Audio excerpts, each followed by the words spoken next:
오늘은 한나를 좀 살펴보려고 합니다. 한나라는 이름 미국 사람도 많이 쓰지만 한국 분들도 여자분들이 이름을 많이 사용하는 그런 성서의 이름입니다. 한나 하면 생각나는 게 기도죠. 여러분은 어떤 이미지가 먼저 떠오르십니까? 아마 기도가 대다수일 것 같다는 생각을 해봅니다. 그의 아들은 기도에서 얻은 아들 아닙니까? 그의 아들의 이름은 사무엘, 본 발음하면 슈무엘인데 슈무엘이란 말은 하나님께 얻었다 그런 뜻입니다. 하나님께 얻었다. 이름을 그렇게 지었어요. 그러니까 하나님께 구해서 얻었다. 하나님께 구한다. 이게 다 기도와 연결되어 있잖아요. 그러니까 기도의 대명사하면 이 한나를 빼놓을 수 없을 것 같습니다. 한나라는 이름의 뜻은 우아하다는 거예요. 고상하다, 엘레강스하고 나블하고 그런 뜻이에요. 우아해요. 이름이 우아하니까 우아한 삶을 살았을 거라고 생각하지만 사실 한나의 결혼 초기 생활은 우아하지 않았던 것 같아요. 매일 괴로웠어요. 매일 섭섭했고 매일 힘들었어요. 울고 싶었다고요. 그런데 그가 어떻게 우아한 삶으로 바뀌었을까? 그의 삶을 전환시킨 일은 무엇인가? 오늘 그걸 좀 살펴보려고 합니다. 이 여인 속에 역사하신 하나님, 오늘 이 밤에 우리에게도 역사해 주셔서 우리 마음에 혹시 섭섭함이 있고 또 괴롭힘을 당하여 마음에 상처가 생기거나 또는 외롭거나 힘들 때 하나님이 우리 가운데 역사하셔서 우리의 삶을 전환시켜 주셔서 기쁨과 감사의 제사로 매일의 삶을 살아가는 우리가 되었으면 합니다. 그런 역사가 이 밤에 일어나기를 주님의 이름으로 축원합니다. 우리 옆에 서로 권면하시고 하나님 말씀 듣겠습니다. 하나님은 오늘도 당신을 향한 계획을 가지고 계십니다. 첫 번째 우리가 좀 인정하고 억셉한다 하는 게 인정한다는 게 다른 뜻이 아니고 우리가 다 인지하는 바이지만 한번 인정하고 넘어가야 될 게 있는데 그건 인간의 세계에는 섭섭함이 있다는 거예요. 사람이 있을 수 있다 하는 것이 내게 닥치면 그렇게 생각해요. 근데 내게는 있어서는 안 된다. 인정할 수 없는 일이 내게 벌어지면 섭섭하죠. 당황하죠. 힘들어해요. 괴로워하잖아요. 먼저 우리가 알아야 될 게 있어요. 이 세상에는 다 섭섭한 일이 있고요. 아픔이 있다는 거예요. 그럼 먼저 인정하고 가자는 겁니다. 자, 오늘 읽은 본문의 말씀을 한번 다시 읽어보죠. 21절하고 22절입니다. 다 같이 읽겠습니다. 시작. 그 사람 엘가나와 그의 온 집이 여호와께 매년제와 서원제를 드리러 올라갈 때에 오직 한나는 올라가지 아니하고 그의 남편에게 이르되 아이를 젖대거든 내가 그를 데리고 가서 여호와 앞에 뵙게 하고 거기에 영원히 있게 하리나 하니. 이 가정이 참 좋은 면이 있어요. 매년 예배드린 거예요. 예배하는 가정이에요. 이스라엘 사람들은 절기를 특별히 드리는 게 따로 있잖아요. 그렇죠? 오순절, 6월절이라고 하죠. 6월절, 또 초막절이라고 부르는 거, 오순절, 6월절, 초막절, 또 77절, 그런 거 있잖아요. 그러니까 이스라엘 사람들 꼭 그 지켜야 되는 절기가 있는데 그거 외에 드린 게 있어요. 매년제, 서원제. 이거는 원하면 하는 거지만 원하지 않으면 안 해도 되는 의무사항은 아닌 예배예요. 그런데 이 가정의 좋은 전통은 뭐냐면 매년제를 드렸고 서원제, 그건 매년 갱신하는 거예요. 갱신하는 서원.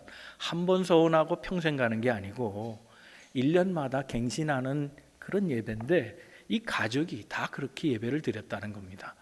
사랑하는 성도 여러분, 주 안에서 매일매일 예배하는, 예배가 끊이지 않는 가정 만들어가는 우리 모든 성도들 다 되시기를 주님 이름으로 축원합니다. 이 가정의 복의 비결은 거기 있어요. 자, 그런데 문제가 있어요. 21절에 보면 매년제, 매년 드리는 제사예요. 서원제 그랬는데 이 가족 제사에 누가 빠진 겁니까? 한나가 빠진 거예요. 한나 안 간다는 거예요. 나 예배 안 드려 이번엔. 매년 하던 일인데 이번에는 안 하겠다는 거예요. 왜요? 뭔가 섭섭한 거예요. 뭔가 이유가 있는 거예요. 그래서 안 가겠다는 거예요. 사람이 다 이런 행동을 할 때는 나 안 가, 나 못 가, 싫어. 이거에 다 이유가 있어요. 뭔가 좀 섭섭해요. 그 이유가 뭘까 하는 겁니다. 자, 이때 21절이잖아요. 이때 상황을 보면 이미 사무엘은 아이를 낳았을 때예요. 정말 문제가 해결됐잖아요. 이 여인이 가장 바라던 게 뭐겠습니까? 애 갖는 거잖아요. 그죠? 그것 때문에 기도했잖아요. 제사장한테도 오해받으면서 기도했잖아요. 그러니 그 기도에 응답됐으니까 이제 끝나야 될 거 아니에요. 인생 어려운 점이 끝내줘야 되는데 안 그런 거예요. 인생은 그렇지 않아요. 계속해서 남은 문제가 또 있다는 거예요. 이 문제가 뭘까? 자, 먼저 이 매년제, 이때를 언제라고 보냐면 이게 어떤 학자는 수장절로 봐요. 수장절은 수가라는 게 이제 거두다, 모은다, 축적한다는 의미가 있어요. 수, 장, 재놓은 거죠. 그렇죠, 장. 예, 그것도 뭐 창고에 가둬놓은 거, 네, 그 장이라고 말하잖아요. 곳간에 재워놓는 거. 그러니까 이거는 추수하고 관계 있는데 겨울보리 추수할 때요. 이때의 절기에 걸리는 게 이제 소위 그 장막절이에요. 장막절. 이게 추수하고 관계 있어요. 겨울보리 추수할 때. 그래서 이때 겨울보리를 추수하면서 드린 이 절기가 장막절. 뭐 그렇게 수장절 뭐 이렇게 별명이 붙어요. 수장절 별명이 붙는데 이때에 드리는 제사가 곡식 제사입니다. 과일을 드리고 열매를 드리고 그 다음에 곡식을 드려요. 그래서 곡식하고 열매, 과일을 드리는 제사인데 이때에 더불어서 추수했던 포도주를 먹어요. 그래서 건포도를 만들기도 하고 또 포도주를 들기도 해서 수장절에는 대부분이 다 취해 있어요. 그러니까 엘리 제사장이 이 한나의 기도하는 걸 보고 입은 분명히 열고 있는데 소리는 안 들려요. 이거 취했다. 이렇게 봤잖아요. 그게 수장절하고 연결돼 있다. 학자는 그렇게 주장해요. 근데 다른 걸 주장하는 학자들이 있어요. 그것이 아니라 이것은 가족 제사라는 거예요. 매년 드리는 이 매년제라는 것은 가족 제사고 또 하나 서원제는 이거 다 가족의 제사라는 거예요. 근데 이 제사의 특징이 있어요. 이 가족 제사의 특징이 뭔가 하면 드린 제물을 도로 돌려받는 거예요. 어떤 제사도 그런 거 없어요. 하나님 앞에 드리면 끝이에요. 그건 제사장이 나눠 가질 일이지. 이거는 제물을 드리는 사람은 타치를 못하게 되어 있는 것이 제사의 보통 일반적인 룰인데 하나만 딱 예외예요. 이 가족 제사가 그래요. 그러니까 매년제와 서원제만은 드린 사람에게 돌려줘서 나눠 갖게 한다는 거예요. 자, 그런데 나눠 가질 때 문제가 생긴 거예요. 우리가 잘 아는 얘기입니다. 2절 한번 읽겠습니다. 2절입니다. 시작. 그에게 두 아내가 있었으니 한 사람의 이름은 한나요 한 사람의 이름은 브닌나라. 브닌나에게는 자식이 있고 한나에게는 자식이 없었더라. 자, 한나의 남편 엘가나, 이 엘가나에게는 두 명의 아내가 있었다라는 거예요. 이게 문제예요. 자, 둘의 아내가 있다. 성경에 보면 이 복수의 여인이 이제 아내로 되었을 때 이 여인들끼리는 싸우면 안 돼요. 질투하면 안 돼. 크게 벌하게 돼 있어요. 질투하면 안 돼요. 그런데 문제는 지금 누구에게 있는가 하면 남자에게 있는 거예요. 질투를 유발할 수밖에 없는 상황을 남자가 만들었어요. 이거는 두 여인을 부인으로 얻을 만한 자격이 안 되는 사람이에요. 공감하시는 분이 한 분도 없네. 그럼 격하게 공감해줘. 이게 맞아. 그런 인간들은 여자 둘 자격이 없어. 이래야 좀 신이 날 텐데 긍정하시나 봐요. 둘 안에 있어도. 이런 남자 이건 안 되잖아요. 둘을 둘려면 공평하게 사랑해야죠. 근데 누굴 더 사랑한 겁니까? 네? 분인날 더 사랑했어요? 성경에 어디 그렇게 써? 자, 읽어봅시다. 자, 4절 5절 읽겠습니다. 4절 5절 시작.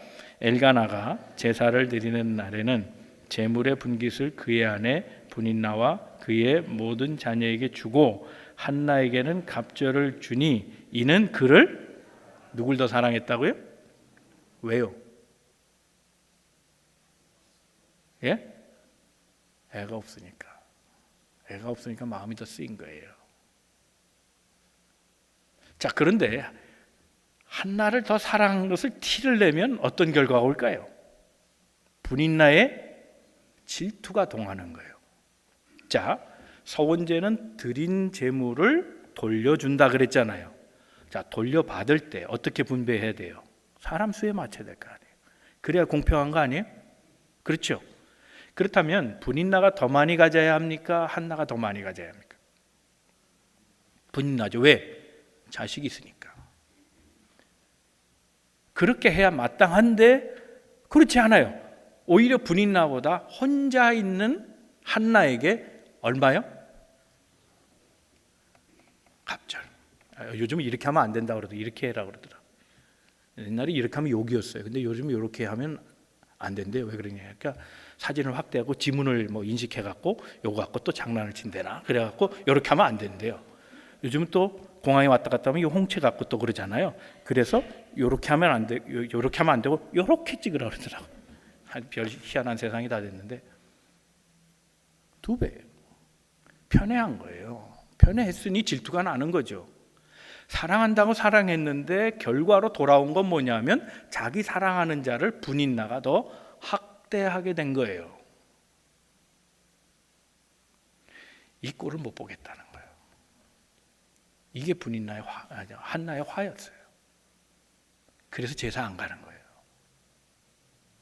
제사 가서 또 어떤 일이 벌어질까요? 매년제잖아요. 이거 계속 반복했던 일이란 말이에요. 소위 사무엘이 없었을 때 계속 당하던 일이었어요. 내 물질을 좀 더 갖는 건 좋아요. 잠깐이에요. 그거는. 그 다음에 돌아올 이 분인나로부터의 박해가 너무 싫은 거예요. 이걸 매년 했는데 이 엘가나는 눈치를 못 채고 매년 갑절로 주니 한장할 노릇인가 이게. 이 문제 있잖아요.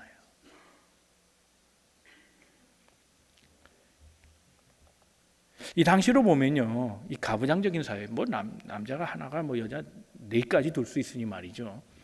이때의 남자의 파워라는 건 대단한 거예요. 그러니까 한나는 말 못해요. 말 못해 왔고요.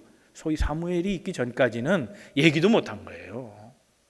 여보, 분인나가 나 힘들게 해. 참아야지. 그럼 그만이에요. 그럼 어떡할 거예요? 그러니 소가리를 한 거예요. 오늘 본문의 말씀에서 기억할 수 있는 건 뭐냐면 세상은 공평하지도 않고 세상엔 그 잘못된 균형 잡히지 않은 어떤 삶의 모습이 누군가에게는 해가 돼요. 그래서 보복이 이루어지는 사회라는 걸 알 수 있어요. 세상은 그만큼 불완전하다는 걸 인정해야 돼요. 한나가 당했던 이유가 뭐냐면 이런 일이 내게 없었을 거라고 생각한 거예요. 오직 남편의 사랑만 있으면 된다고 생각했는데 남편의 사랑 갖고 채워지지 않는 게 있단 말이에요. 누군가의 공격이 더 아픈 거예요. 남편 사랑보다. 그래서 결국은 사람의 사랑보다는 하나님의 사랑이 더 필요하다고 결단하게 된 계기가 돼요. 여하튼 인생은요, 어떤 이유로든지 그 이유를 가지고 하나님께 나갈 겁니다. 이게 중요한 거예요. 삶에 무슨 이유가 있든지 그 문제를 가지고 하나님께로 가는 것, 이게 신앙적 자세라는 거예요. 한나에게 배울 수 있는 건 그거예요.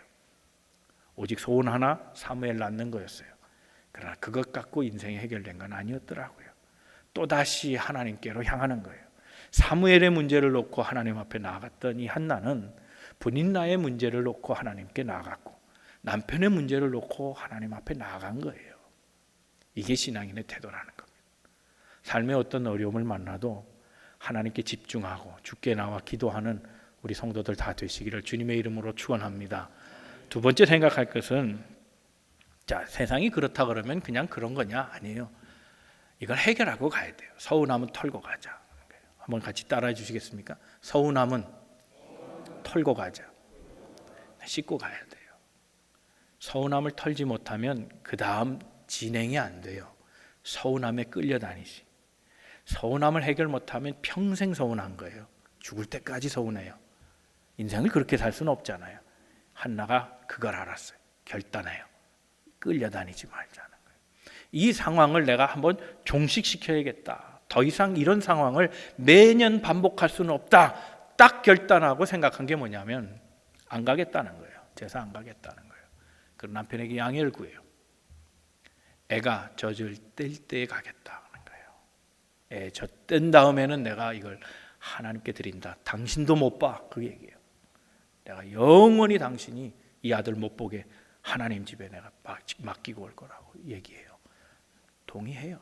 남편도 훌륭하죠. 하나님께 드린다니까 아무 말 안 해요. 하나님 주신 자식이라는 거 아니까. 결단했어요. 이 상황은 종식시켜야 된다. 그래서 결단한 게 뭐냐면 아예 하나님 앞에 나가지 않고 그리고 2년 동안 자기가 키워요. 이스라엘 사람들은 젖을 언제 떼냐면 2살 때까지를 그 젖을 먹일 수 있는 기간으로 봐요. 그리고 2살 이후가 되면 이유가 있어야 돼요. 그래서 최대의 이유를 얼마까지 뒀냐면 4살까지 뒀어요. 4살까지는 애 젖을 먹일 수 있다. 이게 일반적인 생각이에요. 보통 2년까지 하고 끊는 게 정상적이지만 이유가 있어야 되는데 특별히 5년 차까지 연장하는 경우가 있는데 5년 차는 애가 병들어서 다른 것을 먹지 못했을 때 그때는 어미가 5년 차까지 먹일 수 있다는 거예요. 자, 그렇다면 젖을 뗀 후에 제사했다 그러면 몇 살 이상이겠어요? 2살 이상인 거예요. 적어도 2년은 안 간 거예요. 한 해 안 간 게 아니고 2해 정도는 안 갔어요. 그리고 2살에서 4살 사이에 제사하러 간 걸로 보여져요. 그때에 사무엘을 데리고 올라갑니다. 그런데 올라갈 때 젖된 사무엘을 데리고 가면서 가지고 갔던 것이 있어요. 감사제물이에요. 자, 여러분이 한번 생각해 봐야 돼. 자, 서운했어요. 인생이 지금 아파요. 힘들어하고 있어요. 관계 문제 복잡해졌어요. 그것 때문에 너무너무 괴로웠어요. 그래서 하나님 앞에 결단하고 나아가는데 감사 제물을 가지고 가요. 야, 이건 참 보통 신앙이 아니에요. 그러니까 이 제사는 어떻게 보면 매년제와 서원제와 다른 따로 떼어 드린 제사라고 말할 수 있어요. 이거는 한나의 단독 제사예요. 그런데 그 제사를 어떻게 드렸냐면 24절입니다. 24절 말씀 한번 읽어보겠습니다. 시작. 젖을 뗀 후에 수소 3마리와 밀가루 한 아바와 포도주 한 가죽 부대를 가지고 실로 여호와의 집에 나아가는데 아이가 어리더라 그랬어요. 자, 젖을 뗀 아이를 데리고 올라갈 때 제물을 가지고 갔다 그랬는데 수소 3마리. 놀라질 않으시는 거 보면 별거 아니라고 생각하실지 몰라도 농경사회에서 소는 이거는 절대적인 거. 안 잡아요. 소는 안 잡아요. 이 소 3마리는 어느 정도의 가치가 있는가 하면 대제사장이 1년에 한 번 소 잡아요. 1년에 한 번 소 잡는데 한 마리 잡아요. 일반 사람은 소 못 드려요. 성경에 소를 가지고 제사하는 얘기들을 많이 얘기하고 있지만 이게 보통 사람 얘기는 아니에요. 굉장히 힘든 일이에요. 그런데 한나가 소 3마리, 물론 이게 다 갑절로 받은 거 모아놨는지 모르겠어요. 분이라가 받을 거 그거 자기가 더 배로 받아가지고 그래서 재산을 늘린지 몰라도 이 재산은 아마 엘가나 건지 모르겠어요.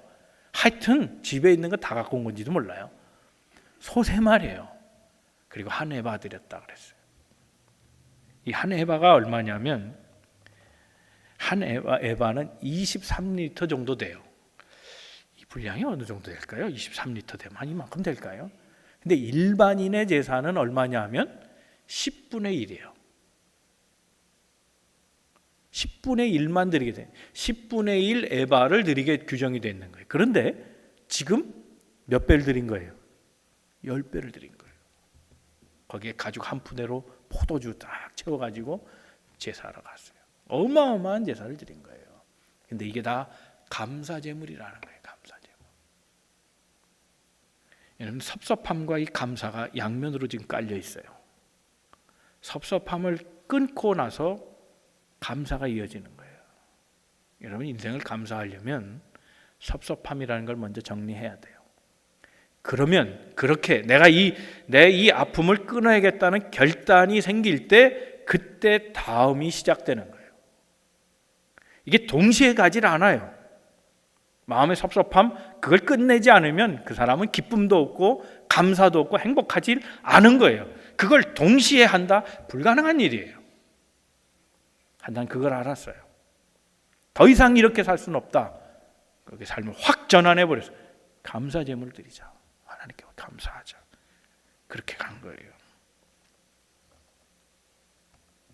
훨씬 더 소중한 제물을 드리죠. 감사의 백미는 그가 소를 3마리나 잡았고 한 에바를 드렸다, 포도주를 드렸다, 그게 아니고 더 나아가서 진짜 백미는 아들을 드린 거예요. 가장 소중한 거거든요. 10절 이하의 말씀 한번 읽겠습니다. 시작. 한나가 마음이 괴로워서 여호와께 기도하고 통곡하며 서원하여 이르되 만군의 여호와여, 만일 주의 여종의 고통을 돌보시고 나를 기억하사 주의 여종을 잊지 아니하시고 주의 여종에게 아들을 주시면 내가 그의 평생의 그를 드리고 삭도를 그의 머리에 대지. 이미 하나님께 약속한 거예요. 젖을 뗀 다음에 이행하는 거예요. 이거 서원제죠. 일종의 개인적 서원제예요.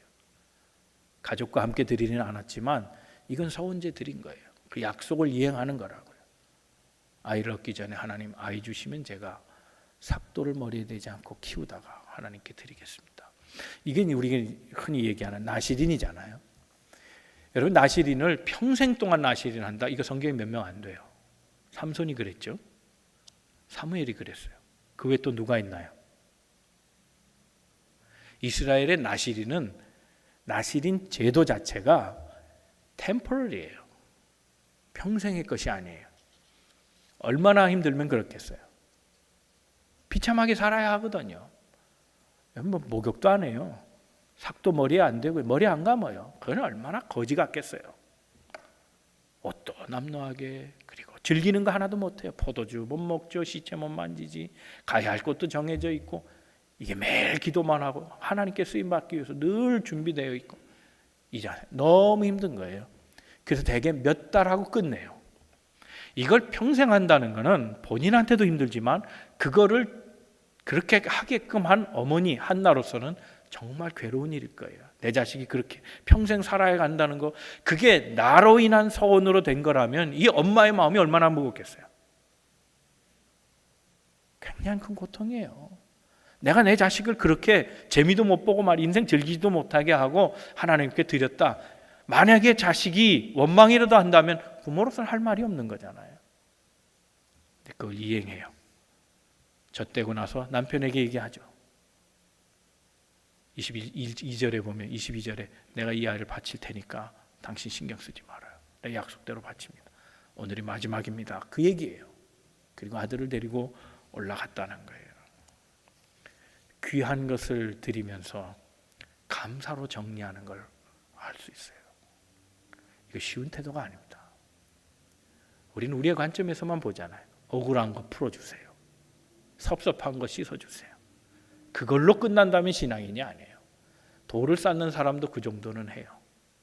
일반 잡종교도 그 정도는 할 거예요. 근데 우리 신앙인은 더 나가야 돼요. 감사로 마감하는 거예요. 내 과거를 감사로 마감하고 털고 가는 게 중요한 거예요. 그 깔딱고개를 넘어가야 돼요. 제가 살던 동네가 그 아현동 쪽이거든요. 마포에. 그 고개를 깔딱고개라 그랬어요. 그 애호개라는 별명도 있고 그래요. 그 애호개라는 별명이 그 동네에 어린애들 무덤이 있거든요. 그래서 거기 애호개 눈물 소리에 애호개. 그래서 슬픔으로 넘어가는 고개다. 그러니까 거기 딸깍고개예요. 그 딸깍고개를 넘어가야 되는 거예요. 그거 넘어가기가 굉장히 힘들어요. 그 마차 달구지게 올라가는 굉장히 힘든 언덕이에요. 그건 내려가면 신촌이고요. 내려가면 서대문이고 그래요. 그 딸깍고개 그게 힘들단 말이에요. 근데 그걸 넘어가야 돼요. 그걸 넘어갈 때 감사가 시작되는 거예요. 넘어가지 못하면 평생 그 언덕에서 고생하는 거예요. 섭섭함과 슬픔, 고통, 아픔, 상처 이것만 갖고 살아가는 거예요. 결단하고 넘어가야 돼요. 그 넘어가는 시점이 감사가 발견되는 시점이에요. 이 모든 일을 하나님 하셨다는 거예요. 주신 이가 하나님이신데 하나님께 드린다. 다 드린다. 다 드려도 못 드린다. 이 마음으로 감사하며 인생을 정리했다는 거예요. 사랑하는 성도 여러분, 이게 신앙입니다. 우리 삶을 감사로 마감하고 그래서 새로운 지평을 여는 하나님의 역사에 동참하는 성도들이 돼야 됩니다. 하나님이 원하시는 삶은 그 딸깍고개 너머에 있어요. 그 딸깍고개를 넘어가지 못하면 인생은 새로운 삶을 살아갈 수 없잖아요. 세 번째 우리가 생각할 것은 하나님은 기쁨으로 사는 사람을 쓰신다는 겁니다. 가장 관심을 가져야 될 띠임이 있다면 그건 기도예요. 한나는 역시 기도하는 사람이었어요. 자, 오늘 본문의 말씀 26절입니다. 다 같이 읽겠습니다. 시작. 한나가 이르되 내 주여 당신의 사심으로 맹세하나이다. 나는 여기서 내 주 당신 곁에 서서 여호와께 저는 이 말에 굉장히 가슴이 뜨거워졌어요. 나는 여호와께 기도하던 사람입니다. 우리가 하나님 앞에 섰을 때 너는 누구냐 물으실 때 저 하나님, 저 기억하시죠? 저는 하나님께 늘 기도하는 사람이었습니다. 이렇게 말했으면 참 좋을 것 같아요. 한번 같이 따라해 주실까요? 나는 기도하는 사람입니다. 좀 크게 해주시기 바랍니다. 나는 기도하는 사람입니다. 그렇게 말할 수 있으면 참 좋을 것 같아요. 하나는 기도하는 사람이에요. 이 기도하는 여성을 하나님의 계획에 쓰셨어요. 보세요. 사무엘을 통해서 무엇이 이루어졌나? 첫 왕을 세워요. 첫 왕의 의미는 뭐냐? 네, 그동안에 소위 그 청동기 시대를 마감하고 철기 시대로 넘어가는 시대고요. 족장 시대에서 그 다음에 부족국가 단위에서 이제 왕정 체제로 넘어가는 아주 중요한 분기점이라는 그 왕정 시대를 연 사람이 사무엘이에요. 사무엘을 통해서 사울이 세워지고 이스라엘은 새로운 질서가 만들어졌어요. 그 일에 하나님이 지금 기도하는 사람을 쓰신 거예요. 한나, 기도하는 여인을 통해 아들을 주셨고 그 아들이 왕을 세우고 이게 하나님의 큰 플랜 속에 있다는 거예요. 하나님은 기도하는 사람을 쓰십니다. 우리가 사랑하는 성도 여러분, 매 시간마다 입을 열어 기도하는 성도들 되길 바랍니다. 사무엘 이전에 이 한나의 모습을 보세요. 삶이 너무 힘들었죠. 그런데 기도하니 삶이 달라졌습니다. 환경이 달라졌나요? 아니에요. 분인나가 뭐 사라졌습니까? 아니잖아요. 분인나의 관계는 계속돼요.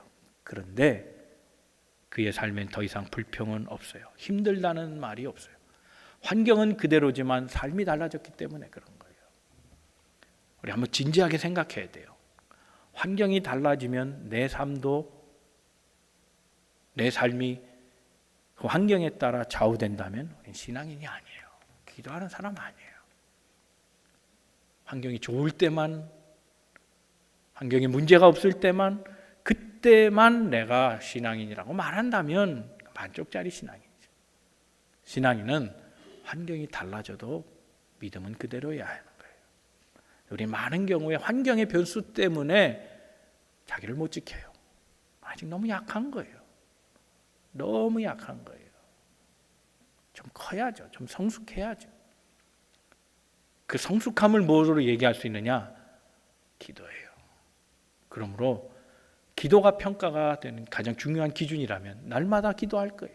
매 순간 기도할 거예요. 그렇다면 기도하는 사람은 환경이 달라져도 삶은 여전히 똑같은 거예요. 뺏기지 않아요. 흔들리지도 않고 넘어지지도 않아요. 환경 탓하는 사람, 주변 여건이 달라져서 그렇고 뭐 등등 내가 그래서 섭섭하고 그거 신앙인 아니에요. 중요한 요소가 거기 있어요. 괴롭힘은 여전히 있었지만 더 이상 힘들다는 말은 없어요. 느헤미야 8장 10절에 우리가 잘 아는 말씀 있잖아요. 여호와로 기뻐하는 것이 나의 뭐라고요? 힘입니다. 여호와로 기뻐하는 것이 나의 힘입니다. 그랬어요. 하나님에게 초점을 맞추고 기도하는 사람은 그 자체가 힘인 거예요. 시편 64편 10절의 말씀에 이렇게 되어 있습니다. 다 같이 읽겠습니다. 시작. 의인은 여호와로 말미암아 즐거워하며 그에게 피하리니 마음이 정직한 자는 다 자랑하리로다. 자, 이걸 조금 해석을요 본문에 맞게 제가 좀 각색을 해보면 이래요. 여호와로 말미암아 즐거워한다. 이 말은 정확한 번역은 뭐냐면 여호와 아래에서 기뻐한다는 거예요. Under the control이에요. 하나님의 조절 안에서 내가 기뻐한다는 거예요. 하나님 아래에서, 다시 말하면 다른 번역으로 하면 하나님 품 안에서 기뻐한다는 거예요.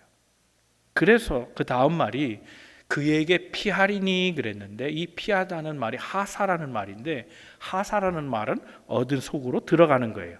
동굴 속으로 들어간다, 또는 울타리 안으로 들어간다, 그 말이에요. 그 피하는 거예요. 그러니까 하나님의 거처 안으로 들어가는 것, 그것에 인생에 기쁨이 있다는 거예요. 거기야말로 기쁨의 터전이에요. 그 울타리 밖은 곤란함, 어려움, 역경, 환난, 시험, 슬픔, 좌절, 싸움, 이런 것들로 가득해요. 거기에서 빠져나와서 여호와 안으로 들어가면 그 안에 평안이 있고 기쁨이 있고 감사가 있다는 거예요. 그래서 마음이 정직한 자는, 이 마음이 정직한 자가 의인이에요. 똑같은 단어예요.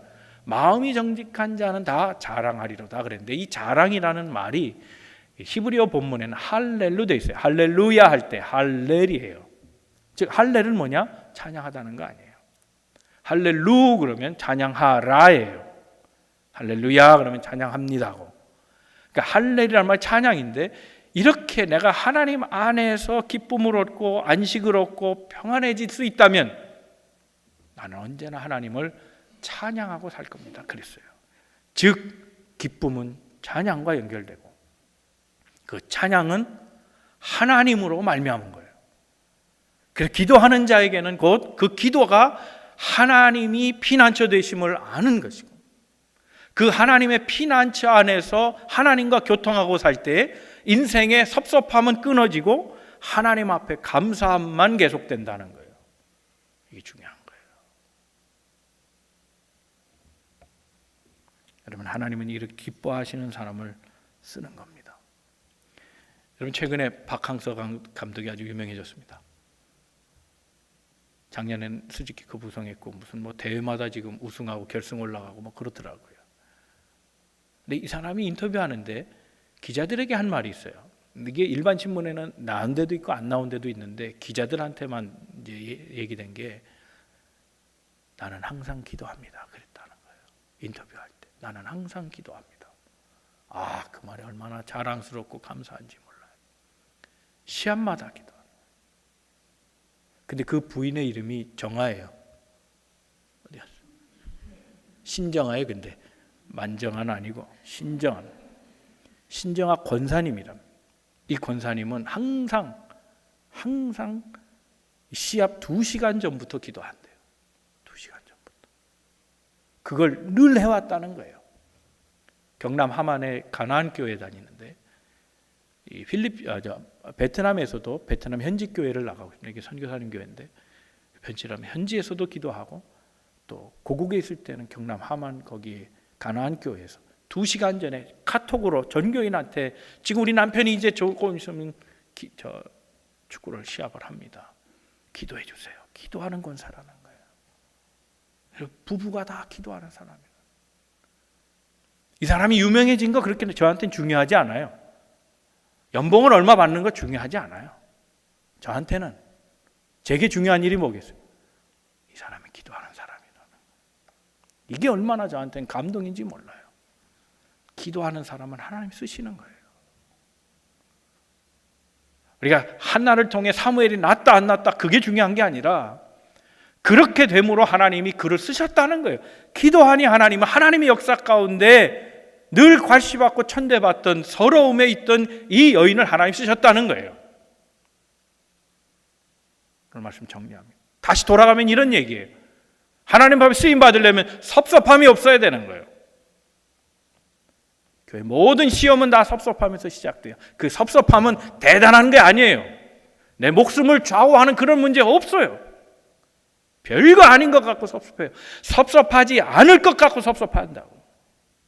그러다가 감사를 놓치고, 감사를 놓치면 하나님 앞에 기도를 잃어버리게 되고, 기도하지 않으면 하나님 쓰시지 않는다는 거예요. 이게 중요한 거예요. 하나님 앞에 쓰임 받으려면 감사해야 하고, 그 감사는 섭섭함이 종료되는 순간부터 시작. 절대로 그것을 해결하지 못하면 감사는 없어요. 따라서 감사 없는 사람은 하나님 앞에 쓰임 받을 수 없다는 사실을 기억해야 돼요. 그럼 우리가 기도할 겁니다. 혹자가 이런 말을 했습니다. 인생에게 다 두 번째 기회도 있고 세 번째 기회도 있다. 그러나 그 기회가 흔한 건 아니다. 그런데 만약 첫 번째 기회가, 그 기회의 심지가 슬픔, 섭섭함, 눈물 이런 걸로 적셔져 있다면 두 번째 기회의 심지에 불이 붙을 수 없다 그랬어요. 그건 맞는 말이에요. 말려야죠. 심지를 말려놔야죠. 첫 번째는 그랬다 치더라도 빨리 말려놔야죠. 말려놔야 두 번째 불을 당길 때 심지에 불이 붙지 않겠어요? 섭섭함은 없을 거예요. 놔둘 문제가 아니에요. 시간이 지난다고 해결되는 문제도 아니에요. 인간의 삶에서 만난 모든 섭섭함은 다 버려야 될 거예요. 쓰레기는 어떻게 한다? 정리한다, 치운다. 치운다예요. 여러분 마음에 정리하면 안 돼요. 마음속에 한 구석에 정리하고 옆에 둔다. 아니에요. 정리할 문제가 아니에요. 쓰레기는 치워야지. 그 감정으로는 살 수 없어요. 그게 견고한 진이 되기 때문에 그런 거예요. 깰 수 없는 진이 돼버려요. 고착화되고 단단해져서 누구도 깰 수 없어요. 그렇게 되면 운명적으로 슬프게 사는 거예요. 늘 섭섭하고 늘 불안해하면서 살아가는 거예요. 그런 인생 하나님 쓸 수 없다는 거예요. 해결책이 없느냐? 아니에요. 있어요. 하나님 앞에 예배하세요. 예배하는 삶. 예배가 살아나면 감사가 회복돼요. 그리고 예배를 통해서 하나님 앞에 기도의 자리로 나아갈 때 하나님 그 사람에게 기쁨을 회복하시고 하나님으로 인해 즐거워하는 자를 하나님이 반드시 하나님 나라 계획 속에 포함시켜 주의 일을 하게끔 하신다는 사실입니다. 사랑하는 성도 여러분, 오늘 하나 또 부탁이 있습니다. 박항서 감독이 얘기했지만 내일 아침 11시에 정세진 집사님 수술합니다. 기도해 주시기를 바랍니다. 우리 함께 기도하면 하나님 이루시지 않을까요? 고쳐주시리라 믿습니다. 우리 교회 환자들 고치는 일들이 많이 일어납니다. 이번에도 똑같은 역사가 일어나게 될 줄로 믿습니다. 기억하십시다. 하나님은 기도의 사람을 원하십니다. 기도하는 사람을 하나님 사용하신다는 사실을 기억하시고 이 밤 우리의 잠자던 마음이 깨어나고 우리의 영성이 새로워져서 기도하는 시간 되기를 주님의 이름으로